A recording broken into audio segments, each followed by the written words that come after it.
주시기를 원합니다. 성령님 도와주옵소서. 연약한 종을 힘과 능력으로 사로잡아 주시고 진정한 복음의 말씀, 진리의 말씀만을 선포케 하여 주시옵소서. 이 시간 모든 것 주님께 의지하며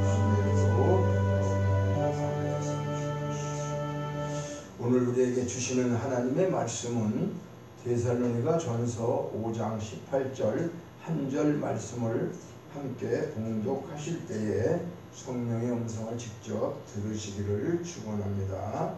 데살로니가 전서 5장 18절 말씀입니다.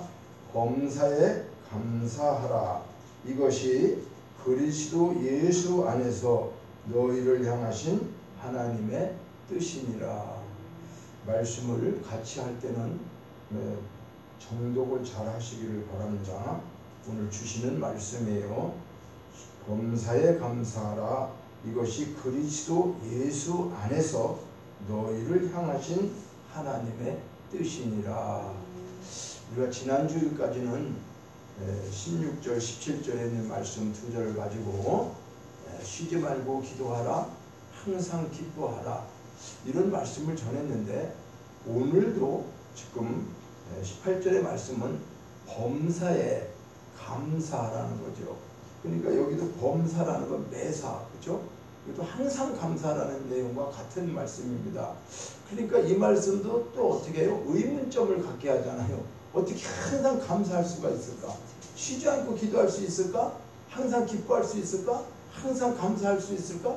이것이 지금 계속적으로 같은 맥락에서 지금 말씀을 하고 있는데, 그래도 쉬지 말고 기도하라, 항상 기뻐하라, 이 말씀을 풀어서 우리가 쉬지 말고 기도하라는 게 어떤 내용이었구나, 항상 기뻐하라는 것이 어떤 말씀으로 하셨구나, 이렇게 우리가 이해를 하게 됐는데, 자, 우리 생활 속에서 우리가 쉽게 얘기하면 나에게 작은 도움을 주죠. 이제 그런 것도 만약에 내가 무거운 짐을 들고 가는데 계단에 올라가는데 어떤 분이 이걸 들여다줘. 얼마나 감사해, 그죠? 내가 길을 몰라. 근데 여기 어디 가려고 하는데 그 길이 어디입니까? 그러면 자세하게 알려주면 그 사람한테 감사합니다. 그렇죠? 우리 감사하다는 인사를 하지요. 그러니까 나에게 도움을 주는 사람을 만나면 감사합니다. 이렇게 가벼운 인사를 하게 되죠. 그렇죠? 네. 물론 그런 거 인사 또 안 하는 사람도 있어. 뭐 들여다 줘도 그냥 감사하다 소리도 안 하고 그냥 오히려 또 들여다 준다는데 세상이 이상해져 가지고 물건 가지고 도망갈까 봐 그런 생각도 안 맡기려고 그러고 무거운 노인분들이 그냥 하도 그런 게 인식이 돼 가지고 또 안 좋은 참 그런 풍조가 있는데, 어쨌든 우리가 살면서 큰 도움을 받은 사람들은 어떻게 해요? 오랫동안 고마움을 어떻게 기억하고 감사하게 되죠. 그분 생각만 하면 참 감사해. 그렇죠? 그래요. 그런데 오늘 본문의 이 감사라고 하는 거는 하나님의 뜻이래. 그죠? 여기 보니까 이것이 그리스도 예수 안에서 너희를 향하신 하나님의 뜻이다. 자, 하나님의 뜻이라고 했는데요. 우리가 감사 생활을 하나님께서 우리에게 요청하시고 기뻐하고 연락하신다, 그런 의미를 갖고 있어요. 그러니까 뭐냐면 하나님의 뜻이라는 게 뭐야? 감사하는 것이 하나님의 뜻이라는 의미가 뭐냐 그 말이에요. 하나님이 감사라고 하는 하나님의 뜻이라는 의미, 이 말의 의미가 뭐냐? 우리에게 감사 생활을 요청하는 거야, 하라는 거예요. 그리고 기뻐하고 계신다. 감사하는 사람을 하나님 기뻐하시고 그들을 연락하신다, 받는다는 거예요. 감사하시는 거를. 그러니까 이런 말씀을 뜻하고 있는데, 그러니까 우리 기독교 신자들, 그죠? 하나님 믿는 우리는 하나님의 기쁘신 뜻을 따라서 하나님께서 이 감사하는 생활을 어떻게 연락하시고, 그렇기 때문에 감사를 해도 되고 안 해도 된다? 이게 아니에요. 그렇죠? 선택이 아니에요. 내가 기분 좋으면 감사하고 기분 나쁘면 감사 안 하고 뭐 할 수도 있고 안 할 수도 있고, 이렇게 선택해서 하는 그런 게 아니라 감사는 하나님의 뜻이기 때문에 우리가 반드시 해야 하는 사명으로 생각을 하라. 그래서 우리가 계속해서 예배의 사명, 뭐 기도의 사명, 우리가 이런 말씀을 쭉 오면서 감사도 사명이구나. 감사도 우리가 그냥 입으로만 하는 그런 것이 아니라 사명과 같은 마음으로 생각을 해야 된다. 그러니까 감사 생활을 거부하는 신앙생활은 하나님을 어떻게 해요? 거역하는 배은망덕한 거죠. 그러니까 감사를 왜 해도 되고 안 해도 되느냐? 하나님의 은혜를 깨닫지 못하고 거역하는 배은망덕한 삶을 살기 때문에 감사하지 않으면 안 된다는 것을 이렇게 하나님이 뜻으로 정했다는 거예요. 아, 그러니까 감사해야 된다는 것은 하나님의 뜻이구나. 그런데 이건 사실 법으로 정해가지고 법을 지키라는 내용이 아니에요. 엄격히 따져서 율법처럼 내가 너희들한테 이렇게 해줬으니까 너희들 감사하며 살아야 돼. 그렇게 우리 세상 말로 하면 뭐요? 내가 누구한테 뭐를 도와주고 뭐하고 하면은 꼭 무슨 대가를 바라는 그런 하나님은 그런 것을 우리에게 너에게 이걸 다 해줬잖아. 그러니까 너가 나한테 이거 해줘야 돼. 이런 대가성의 어떤 그런 걸 요구하시는 분이 아니에요. 그러면 왜 이렇게 감사하는 생활을 해야 되는가? 감사를 통해서 내가 더욱더 많은 감사를 하나님이 베풀어 주신다는 거죠. 그러니까 이게 다른 거예요. 내가 받은 것만큼 감사하는 거하고 내가 진짜 깨닫고 감사할 때 그 감사가 감사를 계속 낳는다고 하는 걸 말씀한다는 거죠. 그러니까 이 감사 생활을 할 수 있는 사람은 어떤 사람일까? 아무나 할 수 있는 게 아니죠. 물론 세상 사람도 그저 입술로 감사할 수 있어요. 내가 어떤 환경이 잘 되고 모든 게 되면 아이고 하나님 감사해요 감사해요 할 수 있는데 그들이 하나님 앞에 진짜 감사하는 감사가 우리가 이 말씀을 깨닫고 감사하는 감사와 같을까? 한번 생각해 보자는 거예요. 자, 그래서 예수 안에 있는 사람이다. 뭐를? 감사할 수 있는 사람은 여기 보니까 그러니까 예수 안에 있다는 것은 구원받은 하나님의 자녀를 말씀하고 있어요. 네? 18절에도 이렇게 하나님의 그리스도 예수 안에 있다는 건 뭐요? 구원받은 하나님의 자녀가 되었다는 거죠. 구원의 은혜를 알지 못하면 감사할 수가 없다. 내가 구원받은 게 뭔지 모르면 구원이 마음적으로 이게 닿지 않으면은 그것을 은혜를 감사할 수가 없어요. 그래서 9절에 보면은 5장 9절에 보면 이렇게 하죠. 하나님이 우리를 세우심은 노하심에 이르게 하심이 아니라 오직 우리 주 예수 그리스도로 말미암아 구원을 받게 하려 하십니다.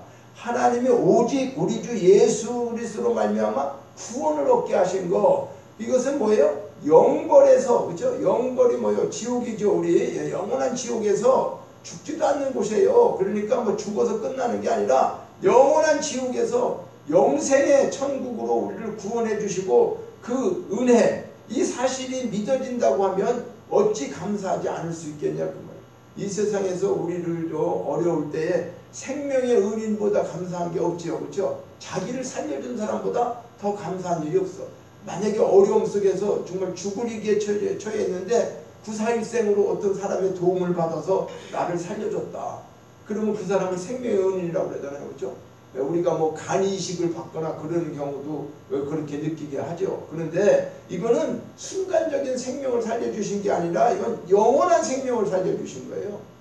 하나님이 우리가 구원받았다고 하는 것은 일순간 그냥 어느 시점에 끝나는 게 아니라 이건 영원까지 그죠? 영원토록 완벽하게 우리를 구원해 주신 그건데 그 생각을 하면 그게 진짜로 우리가 믿어지지 않기 때문에 감사 못하는 경우가 있으니까 다른 거 생각하지 말고 구원받았다고 하는 거 하나 예수 안에 있다고 하는 거 이 생각이 진짜로 믿어지는 믿음이 있다고 하면 감사하지 않을 수가 없는 거죠. 근데 그게 별로 그렇게 감사하지 않아. 나는 하나님 그냥 구원받은 거 교회 다니니까 구원받다 이 생각이 아니에요. 그러니까 내가 정말 지옥에 가야 되고 거기서 죽어야 되고 영원히 거기 고통받아야 되는 자신을 깨닫고 거기서 천국이라는 곳으로 내가 옮겨졌다는 거 내 공로로 인해서 옮겨진 게 아니라 내가 뭘 해서 그렇게 된 게 아니라 하나님의 은혜로 내가 그렇게 되었다. 이것을 성경에서 내가 믿음을 통해서 깨닫게 되고 지금 신앙생활을 하면서 환경적으로는 어려움이 있고 모든 것이 힘들어도 그리도 하나님의 자녀가 되었다고 하는 거 이거 하나는 내 방법으로 된 게 아니고 하나님이 창세전에 나를 선택하시고 하셨다는 거 이 사실을 우리가 깨달으면은 실질적으로 이 세상에서 가장 큰 힘이 되는 거죠. 다른 것보다도 돈이 없어도 또 힘들고 어려움이 있어도 그들과 우리를 비교할 때 우리는 어떤 거가 아니고요. 그래 그 세상에 그렇다고 해서 그들을 경멸하고 예수 안 믿는 사람 너희들 잘됐어 지옥 가는 거야 그렇게 하라는 게 아니고 우리는 그런 사람들을 부러워할 건 아니라는, 세상 속에서 그런 사람 부러워할 건 아니고 그걸 알지 못하는 사람은 안타깝죠. 그러니까 우리는 전도하는 거예요. 그 사람들은. 근데 전도를 하는데 우리가 확신을 가지고 전도하는 것은 이것이 믿어지는 사람이 할 수 있는 거죠. 그렇지 않겠어요? 그래서 모든 사람에게 항상 선으로 대하는 사람, 그러니까 악을 악으로 갚는 사람은 감사할 수가 없죠. 우리가 삶 속에 어떤 것 같아요? 그냥 조금만 하면 막 악으로다가 악을 갚는 것 막 10배, 20배 갚으려고 하는 그런 사람들이 어떻게 감사가 나올 수 있겠어요? 그러니까 사실은 어떻게 해요? 사람에게 선하게 사는 사람, 그렇죠? 착하게 사는 사람. 근데 이게 착하다는 것도 세상의 기준이 아니라 하나님께서 선한 것을 말씀하고 있는데, 그러니까 이 모든 것들을 보면 믿음으로 사는 사람은요, 믿음이 있는 사람은 믿음이 없는 사람을 감사 생활을 할 수가 없어요. 하나님이 원하는 감사는 할 수가 없는 거예요. 그것은 뭐냐면 하나님이 주시는 믿음이 와야 하나님 앞에 원하는 감사를 하는 거지, 세상에서 우리가 그냥 감사합니다, 뭐 해주셔서 감사합니다, 이런 차원의 감사가 아니라는 거예요. 물론 감사의 내용은 우리가 감사합니다 말은 똑같아요. 그렇죠? 우리가 그냥 누구에게, 사람에게도 할 수 있는 거. 그런데 믿음이 없는 사람은 사사건건 어떻게 불평을 늘어놓게 되어 있다. 믿음이 없으면, 하나님이 주신 믿음이 없으면 잘 될 때, 못 될 때, 이때마다 상황에 따라서 항상 불평할 수밖에 없다. 자, 그러면 인생의 본분을 바로 아는 사람이 감사할 수 있다. 내가 누군가를 바로 알아야지 감사가 나온다. 그 말. 그 말은 무슨 말이냐면, 우리 사람이 누구인가를 우리가 제대로 몰라. 여기 저 위에도 써놨죠. 태초에 하나님이 천지를 창조하셨다. 하나님이 천지를 창조하셨는데 나는 누구인가? 나하고 하나님하고 어떤 관계인가? 내가 누구인지를 모른단 말이에요. 내 본분을. 그래서 우리가 잘못되면 어떻게 해요? 인본주의라든가 무신론이라든가 이런 어떤 그 학문적으로나 모든 것들이 잘못되었을 때 거기에 그 논리에 빠져 사는 사람들은 어떻게 해요? 하나님이 없다고 하고, 그리고 그냥 이 세상 사는 게 전부 다 이 세상에서 잘 먹고 잘 사는 거, 잘 되는 거, 그것만이 최고라고 생각하는 그런 논리 속에 사는, 그러니까 그게 인본주의죠. 그러니까 그런 것은 약육강식을 우리가 말씀하고 있는데, 약육강식의 세상에서는 어떻게 해요? 힘이 있고 잘 나가는 사람은 자기가 또 최고이니까, 자기 힘으로 살았으니까 교만해. 그래갖고 다른 사람들 알기를 아예 무시하죠. 그러면 힘없고 약한 사람들은 어떻게 해요? 자기는 힘이 없으니까 가진 것도 없고 늘 그 사람들 밑에 약자가 돼서 좌절하고 열등감에 빠지고 스스로 나태되고 도태되어 갖고, 때로는 어떻게 해요? 그냥 자살하는 사람들도 많이 있고 그러잖아요. 여러 가지로 볼 때. 그런데 그것은 우리 본질을 몰라서 그런다고 말이에요. 우리 사람이 어떤 것인가. 그래서 오늘 여호와 하나님을 바로 알아야 되는데, 하나님을 어떻게 해야지 바로 하나님을 알 수가 있는가? 시편 100편 1절과 5절에 보면 여호와께서 우리 하나님이심을 감사하고 있고요, 온 땅이여 여호와께 찬양과 경배로 감사하라. 이것이 시편 100편 1절로 이제 5절에 주된 말씀인데, 3절에 보면 이렇게 나와 있어요. 여호와가 우리 하나님이신 줄을 너희는 알지어다. 아니, 하나님이 나의 하나님이 되면은 이보다 더 귀한 게, 그러니까 하나님이 나의 하나님으로 알고 사는 사람과 하나님이 없다 하는 사람과의 차이는 하늘과 땅이죠. 말 그대로 하늘과 땅이에요. 그래서 왜 하나님께만 찬양하고 경배하고 감사해야 하는가? 예? 물론 사람에게도 잘하면 사람끼리도 감사해야 되는데, 우리는 그거보다도 하나님께 먼저 찬양과 경배와 감사를 해야 된다. 왜 그럴까? 첫째, 여호와는 우리를 지으신 창조주다. 하나님이 우리를 지으신 창조주다. 우리는 그의 백성이다. 그는 우리를 기르시는 목자가 되신다. 이렇게 시편 100편 3절에도 말씀하고 있어요. 그래서 그는 선하시고 영원토록 어떻게 해요? 인자하시며 성실하심이 대대에 이른다. 이렇게 성경에 기록하고 있어요.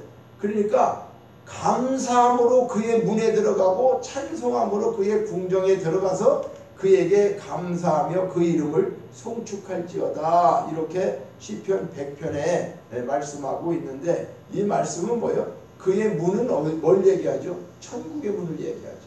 천국의 문. 그의 궁정은 뭐예요? 옛날에 왕이 사는 궁궐, 그거죠? 하나님 아버지의 보좌가 있는 거. 보좌가 있는 거. 그러니까 아, 우리가 왜 하나님이 나의 하나님이 되는 사람들은 왜 이렇게 그분에게 송축하며 그에게 감사해야 되는가? 이것이 그분이 우리를 낳으시고 그분은 우리를 어떻게 목자가 되셔서 우리를 인도하시는 데에 천국의 문까지 그리고 하나님 아버지의 보좌까지 우리를 인도한다.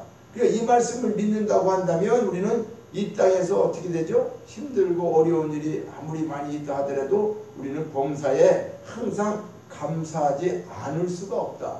이 사실을 깨달으라는 거죠. 하나님의 뜻이라고 하고 하나님의 뜻에 대한 의미가 뭔가, 왜 이렇게 항상 감사해야 하는가, 이것을 하나님이 성경에 우리가 이 세상 속에서는 항상 기뻐할 수도, 쉬지 말고 기도할 수도, 항상 감사할 수도 문자적으로는 없어요. 그런데 이 의미를 우리가 깨닫고 의미를 깨닫게 되면 이렇게 항상 감사하며 살아야 되는 이유가 무엇이구나 라고 하는 것을 말씀하고자 이렇게 어법이 안 맞는 말씀을 기록해 놨다는 거예요.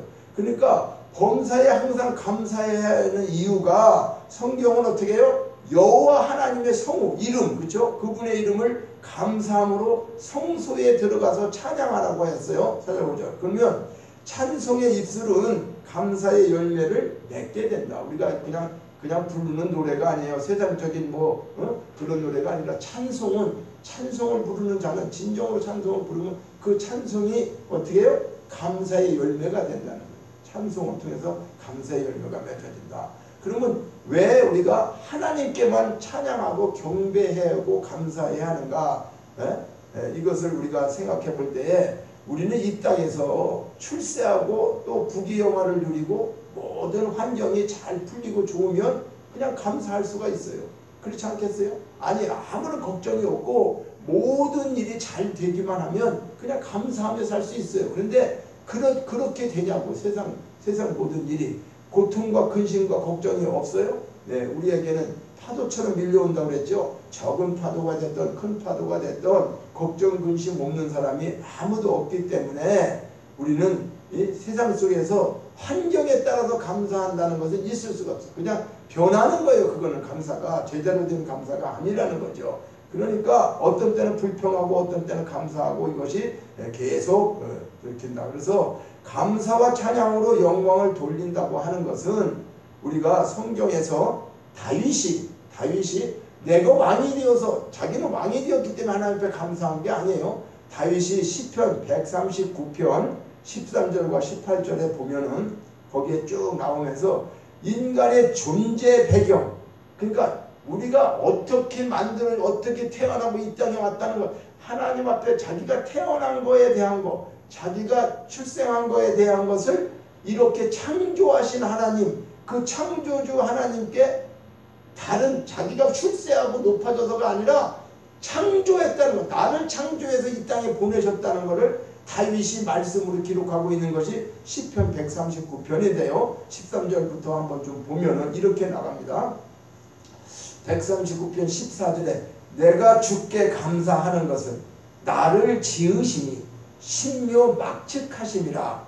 주의 행사가 기이함을 내 영혼이 잘 아나이다. 그러니까 내가 주님께 감사하는 것을, 나를 지으신 게, 나를 만드신 분이 신묘막측하십니다. 신묘막측이라는 게 뭐죠? 신기하고 놀랍다는 거, 기이하다는 거죠. 야, 참 기이해. 근데 우리는 그런 생각 해봤나요? 우리가 만들어지고 이 땅에 온 거에 대해서 내가 다윗처럼 내가 이 땅에 태어난 게 참으로 신묘막측하게 내가 갔구나, 이런 거를 우리가 고백해 본 적이 있고 생각해 본 적이 있냐?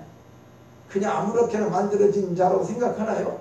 아니면은 그냥 우리는 그냥 우연히 이렇게 태어났다, 이 세상에 온 거다, 우리 그런 생각 하나요? 우리는 어때요? 우리가 태어난 거에 대해서 한번 생각해 본 적이 있냐고요? 생각해 봤을 때 나쁜 생각할 때는 많죠. 그렇죠? 나는 요즘 세상 말로 얘기하면 그런 것이 없다고 그랬어요. 그런데도 지네끼리 만들어서 흙수저, 금수저 얘기하는데, 나는 왜 흙수저로 태어났나? 집안이 왜 이런 데서, 왜 이런 사람 만나고 저런 환경에서 살고, 이거 생각해 보면 어떻게 해요? 태어난 자체를, 그래서 그 이용복 씨인가? 그 가수 있었죠. 맹인 가수. 그 사람이 어머님 왜 괴로운 어머님 왜 나를 낳으셨나요? 뭐 그 끝에 그 중간에 괴로운 어머님 왜 나를 낳으셨나요? 뭐 이런 가사도 있는데 그거는 이제 물론 뭐 그분이 뭐 그렇게 자기가 좀 어떻게 보면 저 일반 사람하고 좀 다르죠, 그렇죠? 예, 그러니까 그렇지 않아도 부모를 원망하고 툭하면 왜 불효자식들이 그러잖아요. 누가 나 같은 나라고 그랬냐고, 그죠? 낳아주라고 했냐고 그러잖아요. 근데 그 어머니가 실질적으로 낳고 싶어서 낳았나요? 그거 아니에요. 그럴 줄 알았으면 안 낳았다고 그러지. 내가 너 그럴 줄 알았으면 너 같은 이 세상에 안 보냈을 거야. 서로 그러지만 그건 뭐를 몰라서 그래? 본질을 몰라서 그래. 어머니가 나를 보냈는지 알고 자식은 어머니를 불평하지만 또 어머니는 뭐예요? 자기가 만들어서 낸 걸로 생각을 하고 있고 잘못되고 본질을 그러니까 우리가 모르니까 감사가 없는 거예요. 그래서 이 본질은 어떤 거냐? 우리가 본질을 잘 모르게 되면은 하나님이 우리를 만들었는데도 우리는 어떻게 해요? 그 창조에 대한 것을 인정하지 않게 되면 진짜로 우연히 태어나고 원숭이 후손이고 뭐 진화론 이런 걸로 다 우리가 자꾸 생각하게 되니까 잘못되어진다. 그래서 다윗은 15절에 보면 이렇게 말해요. 내가 은밀한 곳에서 지음을 받고 땅의 깊은 곳에서 기이하게 지음을 받을 때에 나의 형체가 주의 앞에 숨기우지 못하였다. 이 시편 139편 중요한 건데 기록해 잘 읽어보세요. 은밀한 곳, 땅의 깊은 곳, 이건 어디를 얘기하죠? 내가 태어날 때에 은밀한 곳에서 지음을 받고 땅의 깊은 곳에서 기이하게 지음을 받았다. 그래서 나의 형체가 이루어지기 전에 주 앞에 주님이 다 알았다는 거예요. 숨기지 못했다는 거는. 자, 여기 은밀한 곳이나 땅의 깊은 곳은 모두 어머니의 어디를 태를 얘기하는 거예요. 그렇죠? 우리가 그 태 안에서 있을 때, 그런데 사람이 어머니 태 안에 잉태하게 되면 그 어머니는 얼마 만에 그 사실을 알 수 있어요? 나는 남자니까 모르고 여자들도 다 달라요. 그런데 어떤 사람은 임신을 했을 때 빨리 아는 사람이 2주래요. 2주. 그러니까 임신해서 2주 정도 되면은 빨리 아는 사람은 이거 알고 있는데 한 3주 넘고 뭐 이래서 이제 아는 사람들이 놀라운 것은 생명체가 새로운 생명이 자기 안에 탄생하는데도 잉태했는데도 어머니는 어느 동안 어떻게 해요? 모르고 있다는 사실이에요. 2주도 엄청난 거잖아요. 그렇죠? 14일. 아니 생명이 새로 들어왔는데도 본인이 못 느낀다는 거예요. 근데 빨리 느끼는 사람이 2주라는 거예요. 2주. 그러니까 그 2주 안에 못 느끼는 사람은 더 늦게 가야지 느끼는 거죠. 그렇죠?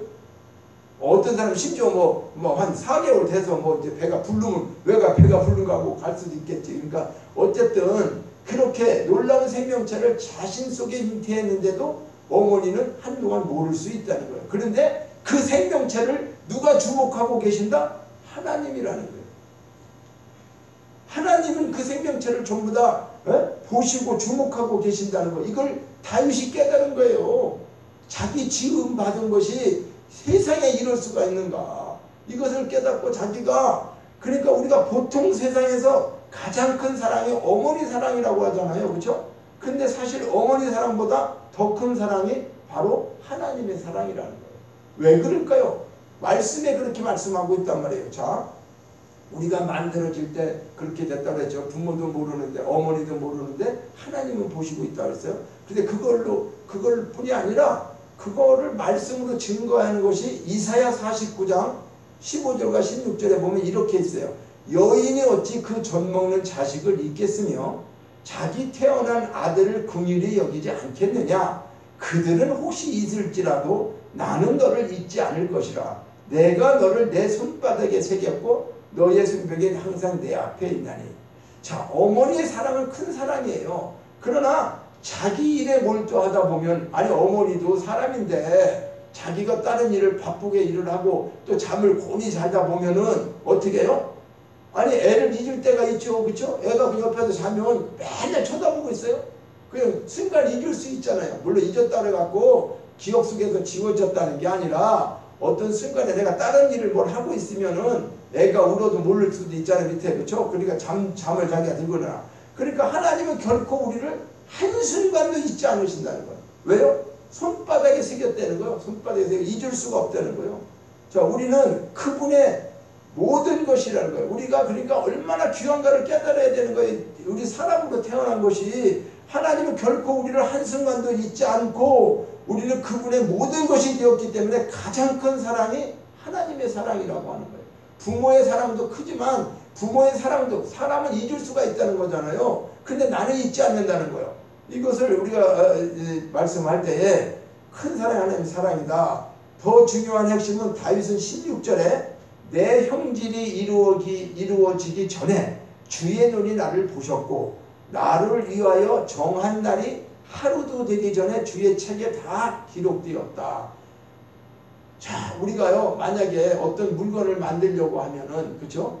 물건을 만들려고 한다면 어떤 과정이 있겠죠. 그쵸? 첫째는 뭐를 내가 만들려고 한다. 그러면 그 물건을 구상하지 않겠어요? 머릿속으로 구상하면서 이제 그 설계도를 그리는 거죠. 내가 여기는 어떻게 뭐를 만든다. 그러니까 가장 좋은 물건을 만들기 위해서 이제 고민도 하죠. 그렇죠? 어떤 이런 물건을 만드는 사람들이 어떻게 해요?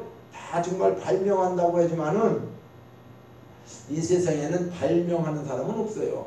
왜 그러냐면 발명은 무에서 유를 창조하는 것뿐이 발명이고 발견하는 거야. 발견은 뭘까? 자료는 다 있어요.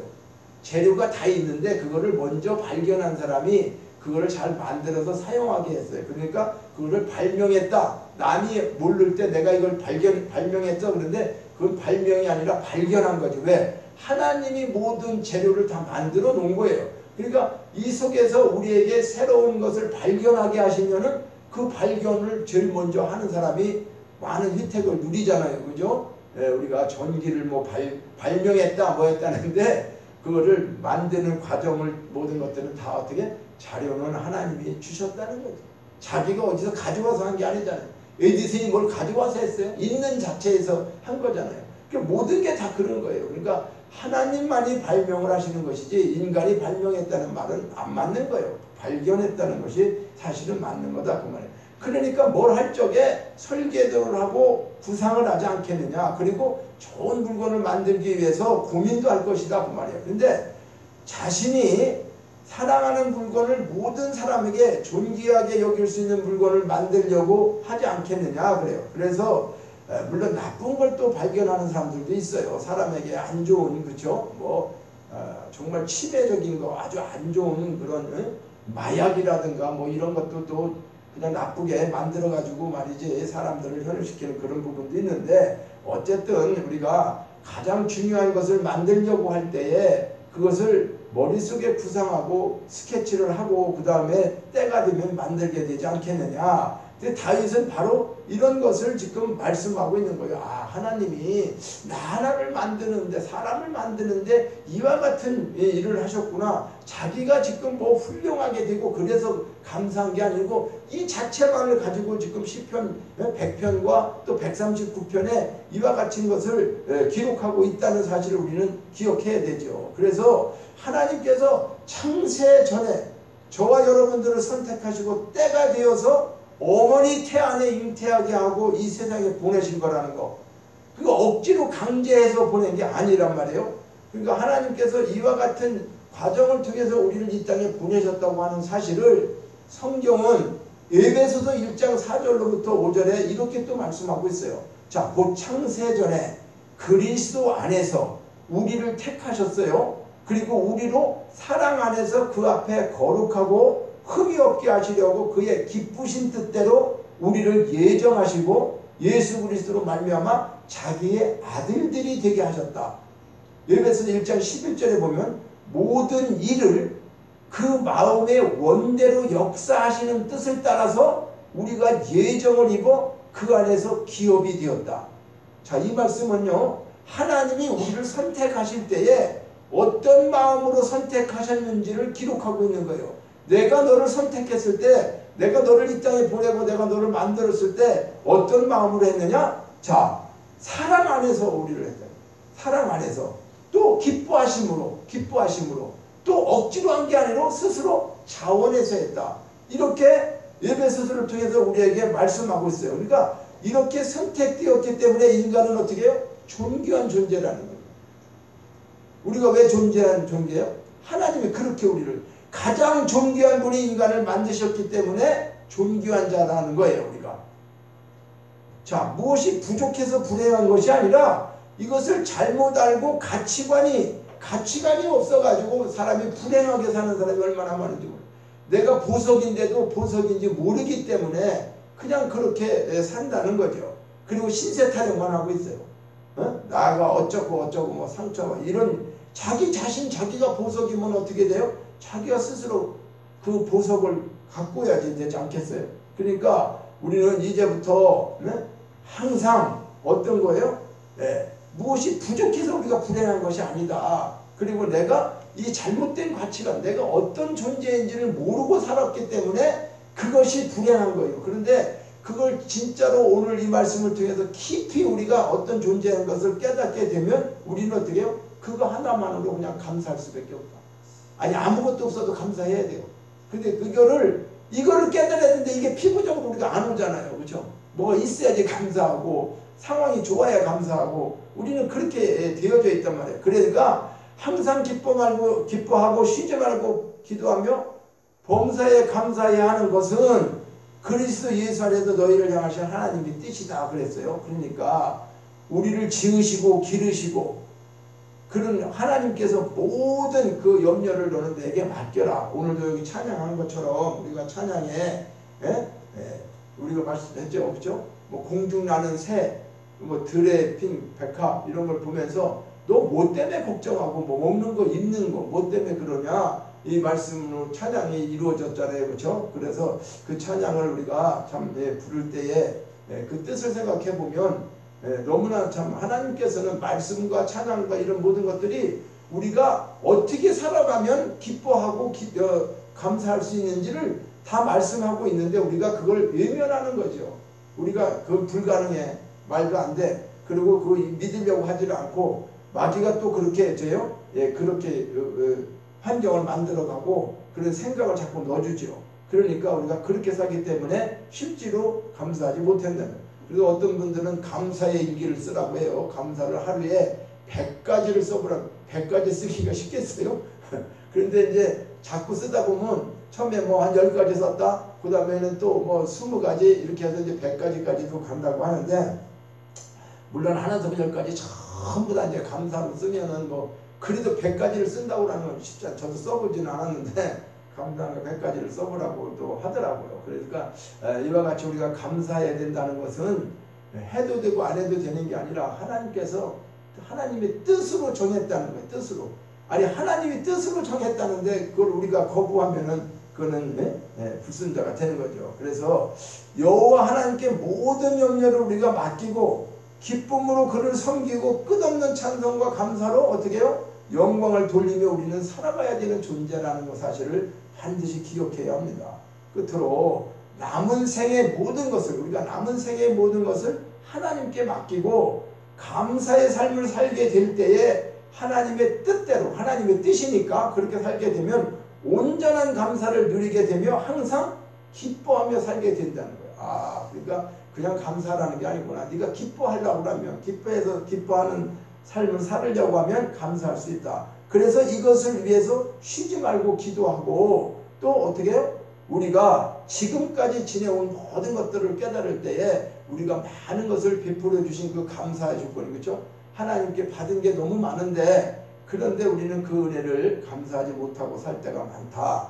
그래서 오늘 이 감사 범사의 감사, 항상 감사라는 것. 항상 기뻐하라, 쉬지 말고 기도하라, 항상 감사하라, 이 범사의 감사라. 이것이 그리스도 예수 안에서 너희를 향하신 하나님의 뜻이다. 이 뜻을 우리가 저버리지 않고 늘 감사하는 삶을 살기를 원합니다. 그래서 오늘은 이 감사를 통해서 하나님께서 우리에게 베풀어 주신 그 마음을 찬양으로 한번 고백하고 싶어요. 그래서 찬양 301장 지금까지 지내온 것 이 찬양 한번 하나님 앞에 우리 마음으로 하나님 앞에 지금까지 감사하지 못했는데 오늘 말씀을 깨닫고 하나님 앞에 진정으로 이제 감사하며 살겠습니다. 내 환경이 어떻게 되든 어떤 일이 돼서 하나님 늘 항상 감사하겠습니다 라는 고백의 찬양을 하나님 앞에 드리시겠습니다.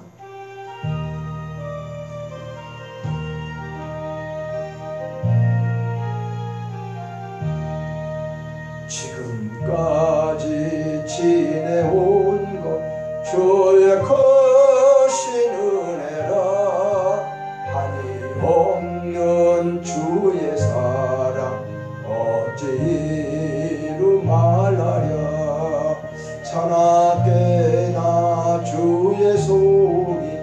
항상 살펴주시고 모든 일을 주 안에서 형통하게 하시네. 몸도 맘도 연약하나 새 힘받아 살았네. 물 붓듯이 부으시는 주의 은혜 족하다. 사랑 없는 거리에나 험한 선길 헤맬 때 주의 손을 굳게 잡고 찬송하며 가리라. 주님 다시 배울 날이 날로 다가와 무거운 짐 주께 맡겨 벗을 날도 멀잖네. 나를 위해 예비하신 고향 집에 돌아가 아버지의 품 안에서 영원토록 살리라. 아멘. 같이 기도하십니다. 하나님 아버지, 오늘도 귀한 말씀 주셔서 정말로 이제 감사하며 살기를 원합니다.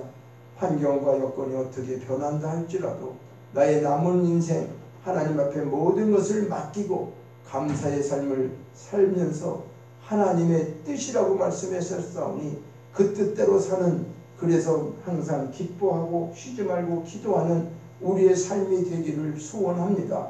아버지 하나님, 저희들을 그렇게 만들어 주시고 성령께서 동행하시고 우리 힘으로 능으로는 할 수가 없습니다. 성령님이 도와주지 아니하면 아무것도 이룰 수 없사오니 성령님 우리와 함께 하셔서 이 말씀 그대로 실천하고 행할 수 있는 믿음을 허락하여 주옵소서. 모든 것 감사드리고 예수님의 이름으로 기도하옵나이다. 아멘. 우리 이제 자리에 일어나서 봉헌 찬양을 하나님 앞에 드리십니다.